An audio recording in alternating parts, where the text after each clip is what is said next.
Bismillahirrahmanirrahim. Assalamualaikum warahmatullahi wabarakatuh.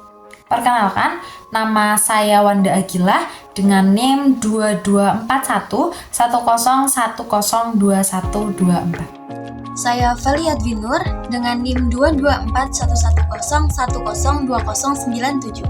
Nama saya Bilal Bayu Isnaini, NIM 224110102093. Baik, di sini saya akan menjelaskan mengenai pengertian istislah. Istislah secara bahasa atau biasa disebut dengan maslahah mursalah, yang artinya yaitu suatu ketetapan hukum yang diambil berdasarkan kemaslahatan manusia karena tidak terdapat dalil-dalil syara' yang menetapkan boleh atau tidaknya sesuatu itu dilakukan. Ya, jadi maslahah mursalah atau istislah ini adalah suatu cara penetapan hukum terhadap suatu peristiwa yang tidak terdapat dalil-dalil syara' yang bersifat melegitimasi atau menolaknya dengan pertimbangan dapat mewujudkan kemaslahatan atau menghindarkan keburukan bagi manusia dengan tetap selaras dan sejalan dengan maqasid al-syar'i. Istislah merupakan konsep hukum Islam yang merujuk pada penyesuaian hukum dengan kepentingan umum.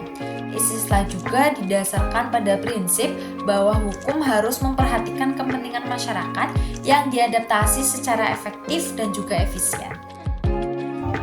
Yang kedua yaitu ada kehujaan istislah. Kehujaan istislah ada 4. Yang pertama menurut Imam Malik dan Imam Ahmad.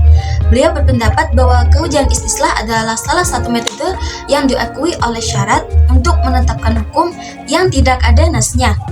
Beliau berpendapat bahwa istislah adalah menetapkan hukum dengan memperhatikan manfaat umum tanpa harus mengacu pada dalil-dalil syariat yang spesifik. Yang kedua yaitu dari Imam Syafi'i dan ulama golongan Syafi'iyah. Imam Syafi'i berpendapat bahwa istislah adalah pemenuhan kepentingan umum, baik melalui hukum yang telah ada maupun dengan membuat hukum baru.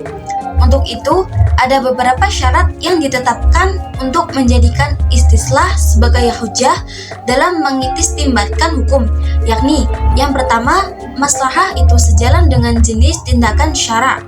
Yang kedua, tidak bertentangan dengan nas syara'. Dan yang ketiga, termasuk dalam kategori maslahah yang daruri, yaitu baik maslahah umum maupun maslahah pribadi. Yang ketiga yaitu salah satu seorang pengikut Imam Hambali yaitu Imam At-Tufi. Beliau berpendapat bahwa istislah adalah dalil syara' yang pokok yang memuat aturan muamalah dan sejenisnya yang disimpulkan pada hukum-hukum yang disyariatkan untuk menarik manfaat dan menolak mufsadat. Dan yang terakhir yaitu menurut Imam Hanafi dan penganut madhabnya. Pandangan ulama Hanafiyah terhadap istislah ini terdapat perbedaan. Ada yang mengatakan bahwa ulama Hanafi tidak menggunakannya, tetapi sebagian yang lain sepakat menggunakannya. Nah, pendapat kedua lebih tepat mengingat kedekatan metode istislah yang mirip dengan metode istihsan yang sangat populer di kalangan ulama Hanafiyah. Imam Abu Hanifah berpendapat bahwa istislah adalah penerapan hukum secara kemaslahatan umum yang dapat diukur dan dibuktikan dengan keterangan-keterangan yang jelas. Syarat-syarat istiqlal. Syarat-syarat istiqlal yaitu ada 3. Yang pertama maslahah, yang kedua penetapan hukum, yang ketiga tujuan dari maslahah adalah hakiki yang telah melalui proses istiqlal. Penetapan hukum bagi suatu masalah harus sejalan dan selaras dengan tujuan-tujuan syara' dan tidak kontradiktif dengan dalil-dalil syara' Al-Quran, As-Sunnah, dan ijma' syariah.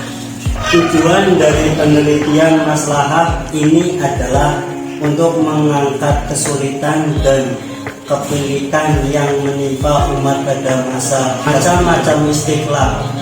Maslahah yang diakui ajaran syariah. Maslahah yang diakui ajaran syariah A.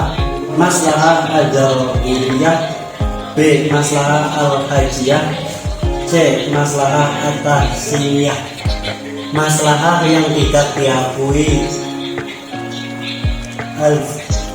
ajaran syariah. A. Maslahah al-mubdiyah, maslahah yang tidak terkait pada jenis pertama dan kedua. A. Maslahah al-ghalibah. B. Maslahah al-mursalah. Cukup sekian dan terima kasih.